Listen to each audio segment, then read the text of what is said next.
Перудагы Сабанкая жанар тоосу акыркы күндөрү катуу активдешти. Адистер күнүнө кеминде 44 ирет жарылуу болуп жатканын билдиришүүдө. Андан газ аралашкан күл атылып, жакын аймактагы тургундарга бир топ кыйындыктарды жаратты.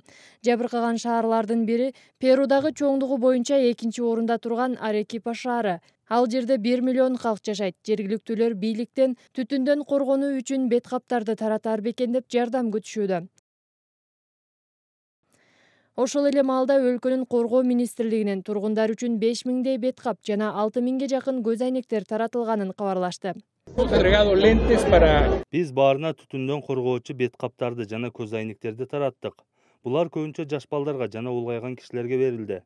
Ошондой эле тургундарга кийим-кечек жана азык-түлүк да жеткирилди. Перунун геофизикалык институтунан кабарлашкандай, учурда жанар тоо жайгашкан аймактагы аба мейкиндигинин 3200 метр аянты түтүн менен капталган. Ал желүүн шамал менен өлкөнүн түштүк-чыгыш тарабына жана Колка өрөөнүн көздөй жылып барууда. Сабанкая вулканынын бийиктиги 6000 метрди түзөт. Ал буга чейин 90-жылдары катуу кыймылга келип, анын активдүүлүгү 8 жылга созулган болчу.